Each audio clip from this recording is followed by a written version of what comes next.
This is Noor Naseer for AdTech Unfiltered. Automation is a word being used frequently as a solve to potential shortcomings in programmatic media campaigns. Use a couple tools, click a couple buttons so that you can target better, work more efficiently, save on costs, and achieve better results. At least that's the thought. But could we be too reliant on a good thing? Maybe even too reliant on not such a good thing. That's the sentiment of Albert Thompson. He's the managing director of digital innovation at LA-based marketing and advertising agency Walton Issacson. Albert talks to me about getting back to the essentials that make advertising really work smarter and better. And a lot of it for Albert comes down to bringing more human insights into our campaigns and not being too reliant on set it and forget it solutions.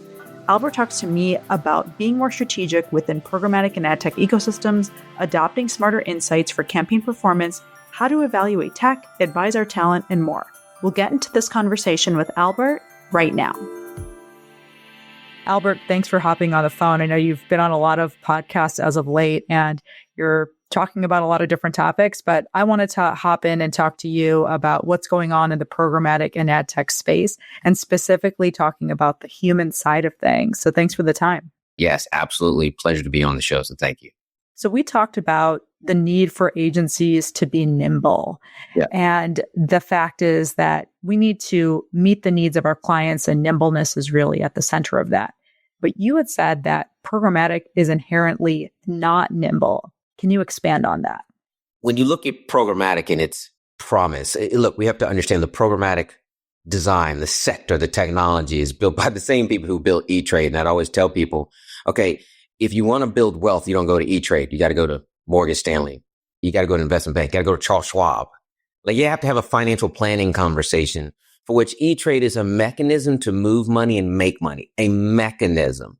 And when I look at marketing as the parent company, and I'm one of these marketing as a parent company guys, the design is to connect buyers and sellers in a marketplace, to connect the consumer with the brand who makes stuff that they want consumed, essentially.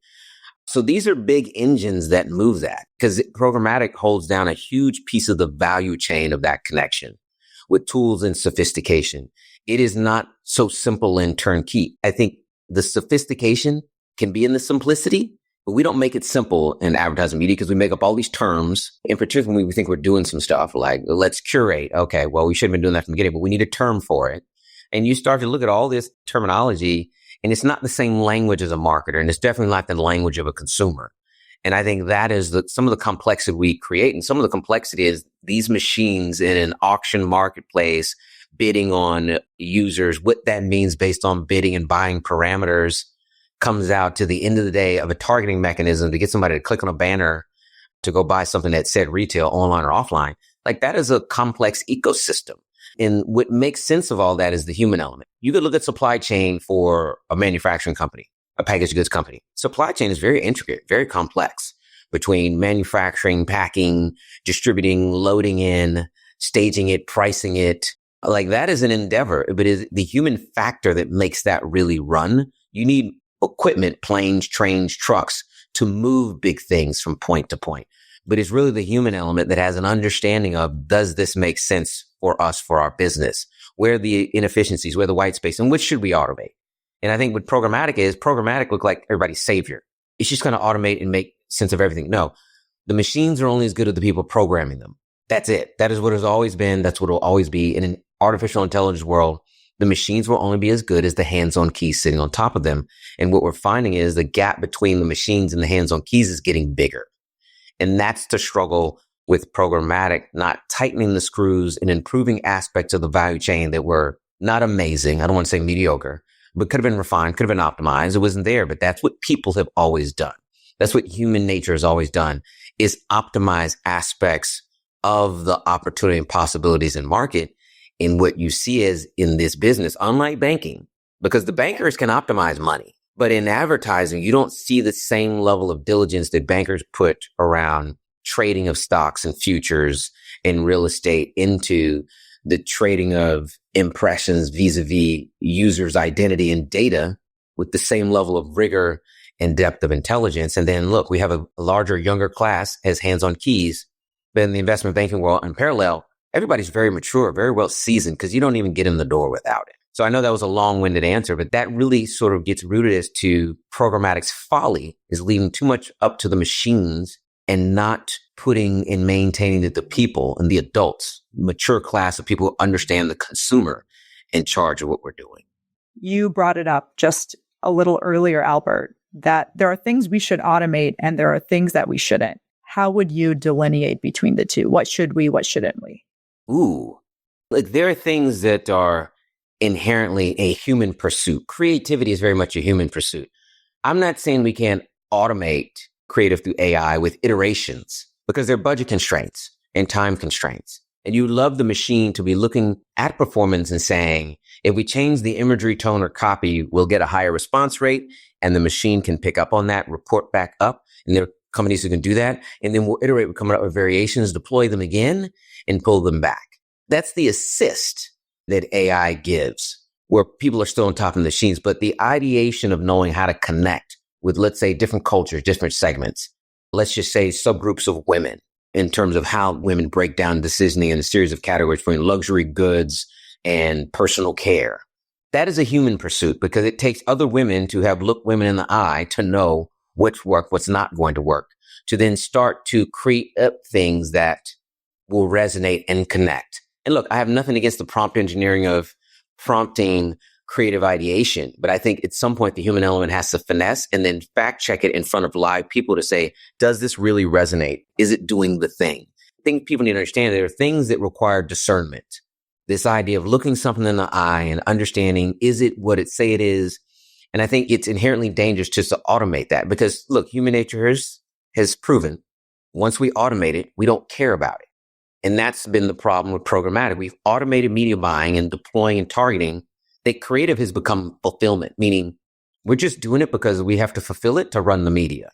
There's no passion in it, other than the one day of the year we all watch the Super Bowl. Like, where's that intentionality the other 364 days? Well, it doesn't really exist. And that's a problem in terms of a sunset in the idea that the human element is still necessary. And look, creative is one of the areas, but when you start looking at revenue return, how a brand makes its money, because brands live on supply chain. We made this product, we shipped it down the street, it sits at retail here, here, and here. Where's the conversations around how we should be serving in, delivering in based upon how you actually make your money in the foot traffic that is coming into those places to make the money? That's just like saying, well, Trader Joe's is getting more traction. Literally it is. And it's getting more foot traffic. Winn-Dixie's aren't because they're older grocery stores and they're aging out. Let's just say that. Well, the programming in the machine should mirror our thought process on where we now should be distributing in based on who has marketplace momentum. The problem is programmatic cannot tell you who has marketplace momentum, Trader Joe's versus Winn-Dixie. But that is a real brand problem if you're a packaged goods and you're selling in both stores. Like, these are the things about where the human element comes in and says, look, there's a movement around certain retail footprints. We need to be looking to see how we be there. Let's make some phone calls. And then we'll map programmatically investment spend to match that new movement, to maximize return in areas where there is consumer momentum and de-emphasize where there is not consumer momentum. Instead, what we're doing is turn on the machines and the machines will just figure all this out. And it's not, no, they won't. The machines are not sitting outside retail and saying, foot traffic is light here. I think there'll be another Sears and JCPenney's closing. That's not what it's doing. If the human element is looking at that and looking at sentiment and how people feel about said places, then you would understand what is effectively going to come. So you shared this example of gathering these insights and then applying them to the way that you put together your programmatic plans. You're using this human labor and then creating these line items. But we have these things that are marketed to us like predictive targeting and using these large language models. How much value do those hold? And are those types of opportunities a little bit more of the set it and forget it, automate it if you can? How much can we rely on them? And are those things becoming more sophisticated? Is it appropriate for us to rely on them to some extent?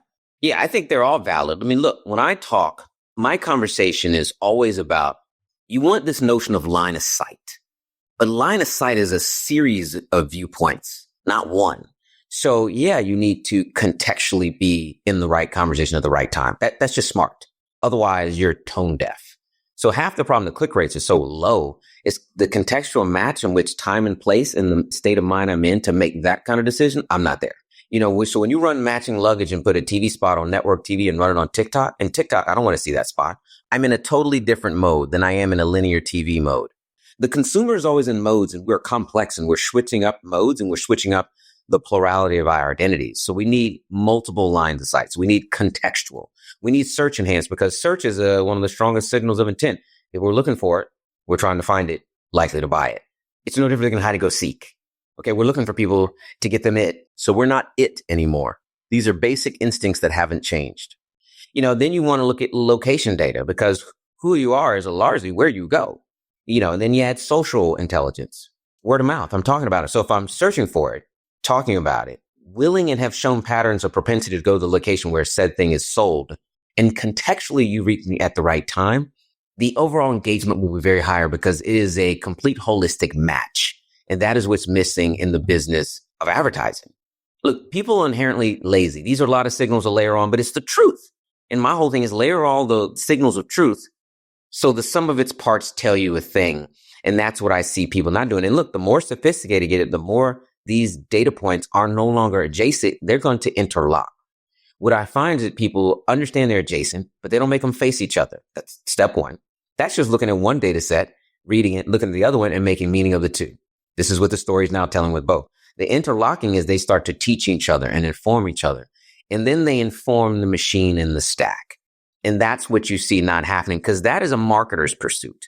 Our marketer wants all the signals. This is why they do brand studies, brand health studies. This is why in pharmaceutical healthcare, they do patient pathway. Where do they start? What's the psychology? What are the barriers? That's why they say you can't change behavioral shifts in healthcare until you get to psychological shifts. Like, you got to get them thinking different to do different. Again, none of this is hard. Like, this is bedrock to certain industry. It's the same thing with investments and managing money. You got to have a different psychology around money, more like rich people, less of the middle class or poor people, so that you can actually behave like somebody who's going to generate wealth, so you can manifest actually getting there. But what you see is that same train of thought doesn't come into advertising. People just kind of don't want to do it. Oh, well, the cost goes up. Oh, well, this is more work. Oh, they didn't ask for that. And like, what are you pursuing? A brand is pursuing a consumer, because only the consumer is guaranteed to win. You could go to zero. As a platform, as an agency, we've watched DSPs, platforms go out of business. We've watched agencies go out of business. Someone's losing sight of the North Star and the only one that matters. And I think that's the pursuit that's lost, is the idea of layering on a series of signals that go from being adjacent to facing each other to interlocking, that teach each other, to which the machine gets better, for which we can extract more meaning, educate the client, make them smarter, to put money back into us and the machines. And that's what I see lacking. I want to double click on something that there was insinuated or implied around taking these signals and applying them to your plans or to your buys. A lot of people might hear that and say, yeah, I just click these buttons and those are those signals. Those are those intents. But I know that's not what you mean. You're talking about gathering human insights and or data, or evaluating information in a report in a way that I think many traditional buyers may not have a practical way to have that apply to what they're doing from a programmatic standpoint. So can you just expand on that a little bit more, Albert, of what that looks like for you? Absolutely. So let's take CTV. People look at CTV. CTV is going to usher in performance this year. That's going to be the thing. It's maturing. People want to be accountable. People love TV. They're like, linear can never do this. CTV can. It can have all the sensibilities and attributes of mobile display, but we can run video on a big screen. That's why everyone is fondling over it. Like, finally, it's here. And look, I said the same thing to Yumi back in the day. Holler at me when CTV gets to where mobile display is in terms of targetability. And we've now arrived. But some of the data is not in the ad serving console. It's at the OEM level. Meaning, you got to be talking to Samsung, Vizio, and LG. What are you seeing at the device level? How many apps are being deleted, unsubscribed to, opened and closed? What's the viewership time? Who owns most of the time and attention? Because then that impacts where you buy. Why are you buying Hulu or Netflix or Prime? Because it's your favorite, or they had a great upfront, or they've had more dinners with the top executives. So there's truth in data people just don't want to look at. Look, those people are a phone call away. And I've had calls with Samsung's insights team where I'm like, wow, this changes everything.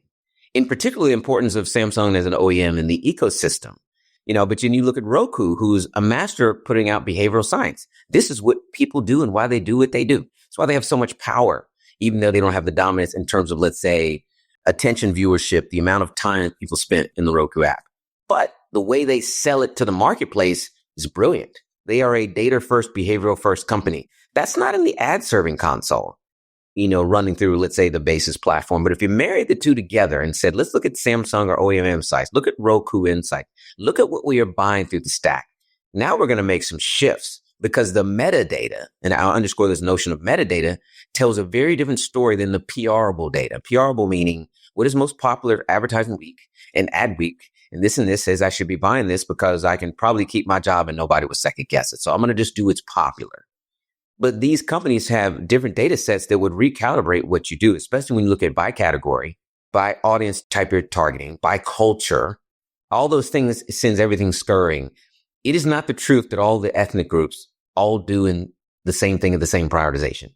Our ranking order of top apps, top streaming platforms, top social platforms is not uniform. It is a mixed conversation. The PR machine will tell you it's very uniform. It is absolutely not. And again, people aren't looking at the metadata with the data that's in a programmatic console and saying, this is not presenting what we thought and assumed, which is okay. Let's start to recalibrate our investment spend and how we buy against the audiences. And that's lacking. But that's what Google search is built on. Google Analytic data, metadata. And that calibrates everything down to the keyword, to the content keywords, to landing page URLs, to clickbait activity. I mean, like affiliate marketing, it's spawned a whole discipline as such. So I don't understand why the same discipline hasn't been transferred to other means of advertising when it's the same basis. There's always information outside the ad serving stream that is very critical and would get you to rethink how you are targeting, how you're investing, how you're buying. People just aren't looking at it because it's work. You also said earlier, I've only got so much time and I can't be doing all of this Sherlock Holmes labor and doing way more than is outside of the scope of my responsibilities according to myself. So how do you strike the balance, right? Ultimately, you need to get juice that's worth the squeeze relative to the client you're doing it for. You want to retain them. You want to grow them. How do you do some of that calculus, Albert? Yeah, I think the thing I always say is like clients are notorious for stealing money. And what I mean by that is the average client's overall marketing budgets aren't growing. They move money from one brand to another brand, in particular when they're launch years. That's their prioritization, but their money stays relatively fixed. Like no brand is printing another 100 million as a mature company to spend over here. They took it for themselves, but they do the same thing when they move money from service providers, agencies, or media partners. And you have to maintain a mild level of paranoia that they will take your money at some point. It's not promised. There's still agency reviews that happen. And there's still people talking about, hey, we're going in a different direction on a new platform. My thing is you have to stay on the pursuit. You have to stay hungry. Like you have to value that if the revenue goes, you don't have to worry about being busy. You may not be working. Like you see when account is lost, the dozens, hundreds of people are gone. It's a bolt on, bolt off sort of scenario in this business, and media platforms can be the same. So look, if you want to use that as an excuse where here comes AI and all the AI agents, here comes agentic AI to one and for all move you out of the lane if that's going to be your response. That's just no longer an acceptable response. You got many brands underneath the veil building their own GPT. So they'll query and prompt what they need as answers and decisioning that an agency is supposed to do. Again, marketing is the parent company, not advertising. There are people who are answering to advertising as well. Spend the money. Create reach. No, marketing is like, we have to make money. This is a business, not a non-for-profit who still makes money. We're in business to make money. Find ways to secure and ensure the money flow, and we'll ensure your money flow. And I've watched people, turn sheepish on this and get very conservative when you need to constantly be hunting wolf. Look, the information is there. You need to spend time in the upfront planning to connect it so that it works for you, so that in month 3, 4, year 2, 3, you don't have to do anymore. But I'm always amazed at the amount of little data intelligence operators don't have in this business, sheerly out of the lack of interest in putting it together. And again, I tell people all the time, clients are busy. They're not stupid. They get dangerous when they get unbusy. And a lot of clients are getting unbusy right now because of the uncertainty coming from the administration. They don't know if their category is going to get tear to death. So they're bracing for that. They're looking at restructuring manufacturing and even relocating. I mean, it's a lot of uncertainty. People are like, hey, is there going to be an FDA because our products got to get approved by them? I mean, like when you think about that, they have a lot of things to contend with. The last thing they need to deal with is a lazy agency or media partner or platform partner who doesn't want to do the simple thing of connecting information together to make it perform better. So I just don't think in the current environment, that's going to be an acceptable answer. Clients now have a solve. Oh, we're just going to build a machine. because that decisioning, that level of agency over there we're not getting, we can just go build the agency we need. And this is why you see so many brands pulling strategy and thinking in-house. They're tired. They're frustrated. Well, that leads me in another direction, which is assuming that I am going to align with your advice, I'm going to lean in heavy and find new insights that I haven't done so before. What about the nuances of that application? You and I had previously discussed your involvement with engineering teams. I don't think everybody is going down that type of invasive pathway. So if you can expand on what that looks like, because I think a lot of people are pressing the buttons that are available to the extent that they can. They're not necessarily redoctoring the way things are working from their tech partners. So an expansion would be great. Yeah, I mean, look, I feel sorry for anyone who doesn't have basic intellectual curiosity. You need to have it. And I don't know how you don't have it in an industry like advertising and media that's very much about improvisation, creativity, idea generation. It's like the industry is slowing itself down because the automation is making us a little bit dumber. But I mean, look, some of it is like, look, no machine has all the information, and not all the information is in an existing value chain. So when I talk about third-party companies exist outside, people have to pursue relationships with company outside the value chain and bring them in and figure out how they can transform it or enhance it and add information to the white space that exists. I see that not even as a pursuit, but I'm constantly meeting with companies like, what is it you do that's a plug-in? The reality is any value chain has points of friction, gaps. Look to fill the gaps, to tighten things up. I think that's just a pursuit missing. I mean, if you go to Gramp Up, there are probably hundreds of vendors that plug in white spaces. That's why they're all there. People just don't want to go and talk to them. I'm always on the hunt. I'm like, as an individual, I have limited capacity. So what are the technologies out there that now enhance these, facets within the value chain to make them improve? So the performance is what I would expect it to be at a much higher standard. I think that basic pursuit is just what's missing. It's all there. There are companies who can't get into the value chain of programmatic because they're locked out. And they're locked out because maybe they're not cutting a certain type of business or business development deal or relationship deal. Maybe part of it is because, as I said, once we automate it, we forget about it. So do we care if there's certain native partners in the ecosystem that are blocking a lot of culture on the internet? No, they're plugged in. They've been there. They're rooted in. It's easy to buy. And unless my client tells me to turn them off, I'm good. I'm going home. But the reality is some of these players are the reasons that culture is blocked online. And I mean all cultures, because programmatic is not a cultural center of intelligence. It is not a consumer center of intelligence. Those are brands and those are human beings who have that. What you have to do is program the machines to be more intelligent and to act more human-like, to mirror us. And instead, what people are using is to place us. Like, I don't even have to pick up the sword anymore. It's going to pick it up on its own. It's going to swing and it's going to get out and get them all. Nothing could be further from the truth. Life is very much about a broadsword and a scalpel. A lot of these programmatic engines are broadswords. Where's the scalpel in the knife fight? Where is that fine-tuning coming into the conversation? That usually comes through early stage companies who created a widget, a technology to solve a specific problem they saw in the value chain. They need to be plugged in. Instead, they can't even break through. They can't even get conversation because the people evaluate them like, nah, we're good. We don't need to do that. I'm like, you don't even know what that is. How are you going to just do this? You see too much of that. See, for me, I'm a person that's like, no, let's bring them in. I want to see if they should have a seat at the table. How does this change everything? I may be rare that I'm an individual who has no problem disrupting himself. So I can take what I just said and 5 minutes later change it or adapt it and move it because I'd like to be smarter in the next moment. If I were to apply so many of the things we've just talked about, I'm working with engineers, I'm exploring the partnerships that maybe historically I haven't had the time for, I wasn't making the time for. Ultimately, I've got to use a platform to execute. So without naming names of exactly which platform or from a programmatic standpoint can do what does the analysis look like for you, right? Because there's a lot of options out there. Yep. Some folks are pitching to and playing for really small players, right? Like people who are almost no budgets, but they want to leverage the power of programmatic. Then you've got mid-sized entities out there and they're really focused on that. Then there's the holdco focus, like the biggest spenders out there that are pumping hundreds of millions of dollars into programmatic.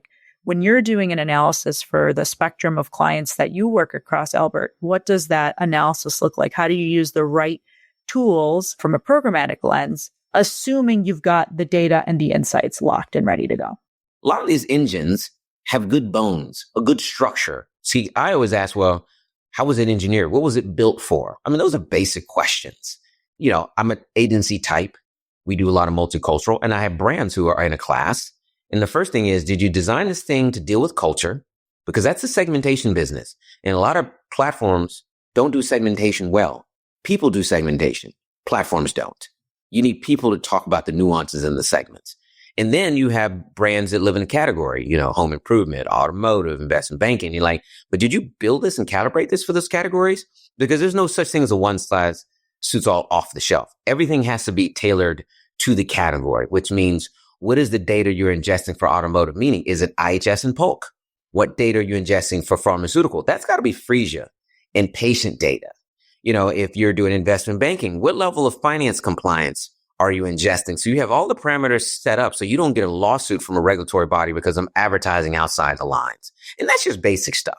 Even we get into cultures, Asian American, African American, Latinos, the queer community. Are you really calibrating for all the sensibilities? Because those are very different parameters in how they choices and what brands they buy and how they decide than just the general market or white America. Like those are the questions. And that's where you really get into what suits you. We're long gone from the self-serving double click days of uploading a banner ad and setting parameters and turning on the ad serve. So I think that's the thing at the macro level, micro level, I'm looking at is good base structure, solid engineering.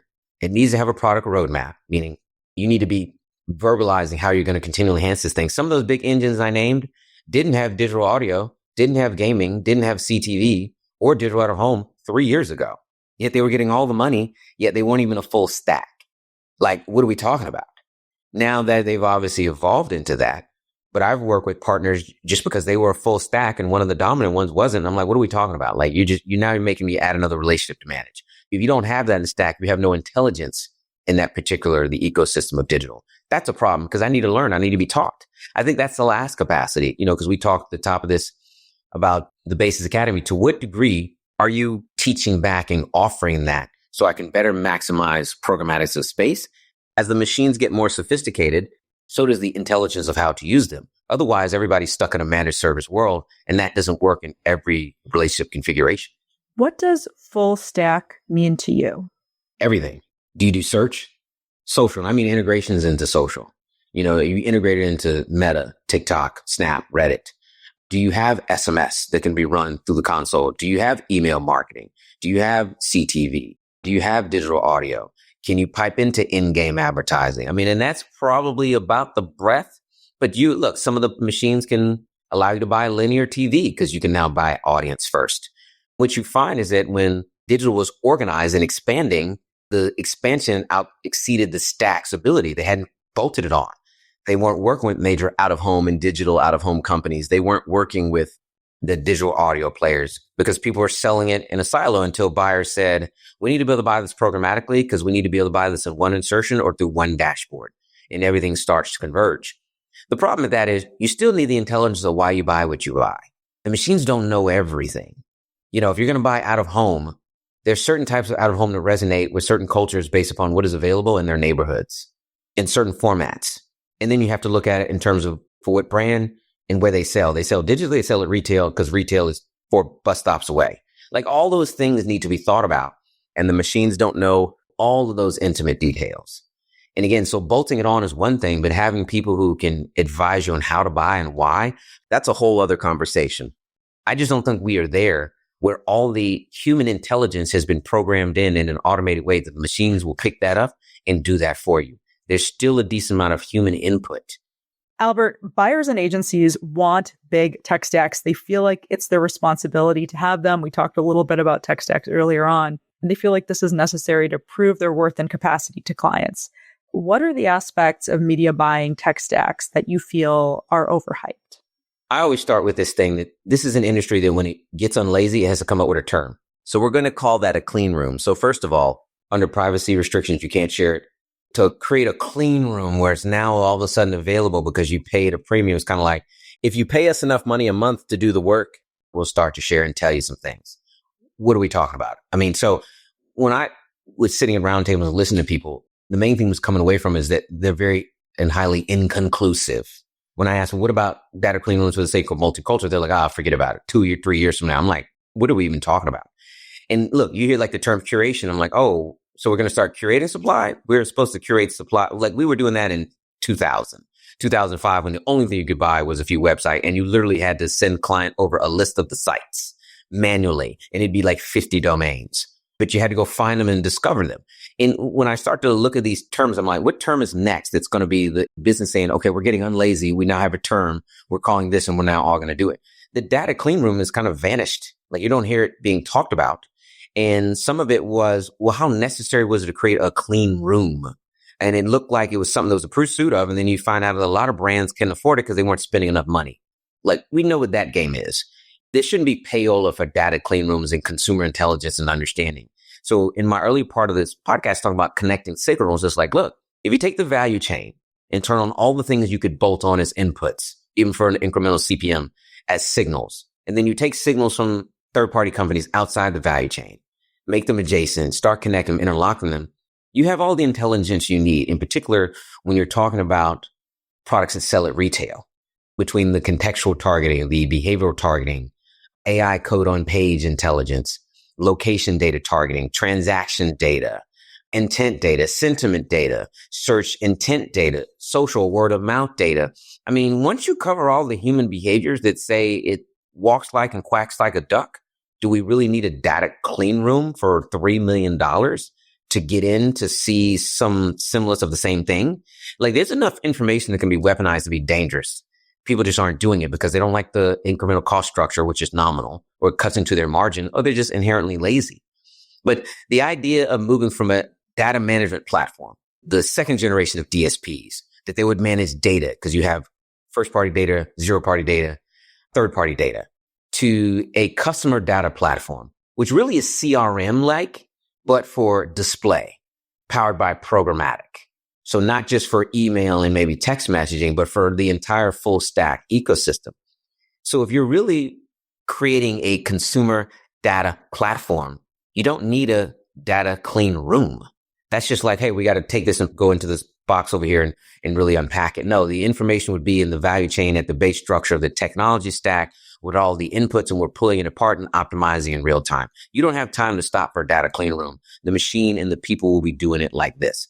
And I think that's the thing about when I start looking at the terminology and the hype and data clean rooms, is that if you are doing the things in the value chain that were already afforded to you and necessary, you would need to come up with these factions over here of like a data clean room. You don't need the term of curation if you're mindful that all supply is not created equal. Supply path and the suppliers are not teaching the SSPs. So you have to manually figure out by turning on as many signals to figure out what is wasteful spend and what is optimal spend. And I think that's what's not happening. People are starting to realize, oh, we got to do some work. What's the term? Oh, that's the term. Okay, we're going to walk into the room and tell the client, we're curating in a data clean room. And it's like, what? Clients don't even know what that means. But if it sounds great enough, they cut the check. And what I want people to understand is using terminology that clients don't understand is not a long-term strategy for speaking the language of a check writer. At some point, clients get unbusy. They find out really was, and they get irritated if they've been misled. You're more suited in just having consumer conversations. Like, there's still a world for primary research. It just needs to be more nimble. The data clean room has not replaced primary research as an intelligence engine to understand why people do the things they do. And that's what I've not heard out of a data clean room. I've not heard anyone say, we just learned why people do the things they do or why they buy the things they buy. If you were to reskill programmatic talent, besides maybe suggesting that they read some 10K reports, are there 2 or 3 other things that you would suggest to talent? Yeah, I think, look, first of all, there are a lot of insight papers put out around categories from all the trades. I think they all do an amazing job, from Smart Brief to Media Post to Adweek to Ad Age. I think people need to stop headline reading and get into the details of stuff. So stuff that recaps the campaign that doesn't have a lot of IP in it, probably not as useful. But the things that go deeper into the why and what's moving, I've done that relentlessly for 20 years. It's probably the reason I've mastered the amount of knowledge and then applied it to what I see in the category and then try to go execute and bring it back as learning as to whether they were saying is true. So I think there just has to be a greater consumption of how to build a better mousetrap for your clients. And I don't think that's difficult. I think people have to understand they have to be curious about discovering how to make this better and start taking from places in other categories. There are categories who blueprinted and do certain things well that another category struggles with. They're just not looking at them. Like the travel companies understand membership, from airlines to hotels and all that. But there are certain brands that don't understand membership. I'm like, well, just look at them. Figure out what they model. It's not difficult. So that would be the first thing. I think the second thing is where the CMO goes, you need to go. Meaning the CMO cuts everybody's check, leads the brand team. He cuts the check to a media partner. He cuts the check to the agency. I've always studied the CMO suite because where the check writer goes, or the boss's boss of everyone's boss goes, that is a challenge. So if you start to understand why CMO tenures are so short and what they're grappling with, that is what you need to shore up to give them confidence that you at least got this locked down. It's amazing. Something as basic as that is studying what your boss needs in a client-vendor relationship can take you a long way, even to the degree if you listen to what the CMO is saying and channel that into your thinking, into a pitch deck. Your CMO said this. He's all our bosses. So we're going to produce this based on what that person said. That's not difficult. People just have to be ambitious enough to say there's something there. We need to delve deeper in that. And I think our agency has done a good job in looking at things that the past heads of marketing were saying and make sure we acknowledge we heard you and align with that. The same way people do in an RFP. Walk in the room and say, we heard what you said and here's our ideas. But then we go back to work and don't do that on the business is actually paying the bills. In programmatic, we had to start looking at the value chain, all the pieces on it, from front end, from creative to targeting to better uses of data. Some of the data sets we're relying on, the data companies, their data is outdated. They're not telling you that, but it is. So we need to start looking at multiple data sets and testing a series of them, not relying on one because it's some gold standard that doesn't exist anymore. And then go all the way down to optimization. Like I used to do optimization manually the same way I used to do search optimization for a page manually. But we have to get into that. In reporting outcomes, you have to look at it and say, does this tell a story? Does it make meaning? Is this good enough to get the next launch budget? And I think that's what's not happening. They're just running it, saying, here's the reporting. And if a client says, thank you, they think that's good enough. It's not good enough. Clients are always looking for ways to take money back because they are tasked by the top marketer and CFOs to take money back. That is a real pursuit year over year. Where can we find savings? You don't want to be the things that's cut. So I think some of it's just basic human nature. It's kind of what was done in advertising before the machines came. Nothing has changed. The machines just allow us to do more of the same, not quit our day jobs per se. And I think that lack of agency that's not happening at agencies and on the media side is the Achilles heel. And again, like I said, here comes the agentic AI. They be these AI agents and start displacing things that people were unhappy with and not being serviced properly with. So many good things for people to reflect on, even if they've been advised before or they haven't thought about it that way. I feel like we're at the end of an era where people really need to bring new things to the table as they approach programmatic and advertising and marketing challenges in new ways. So lots of great tips for us to think on. And I'm excited to see what you're going to do next at Walton Issacson with the whole team. So we'll be in touch. And thanks for the time, Albert. You're welcome. Thanks to Albert Thompson, Managing Director of Digital Innovation at Walton Issacson, for all his thoughts on bringing more human insight to programmatic advertising. With so many advertisers and agencies now collectively running billions of dollars through programmatic pipes, it's a great time to reevaluate what we're doing to make our campaigns the most impactful. That's it for now. I'm Noor Naseer. A new episode of AdTech Unfiltered coming up soon.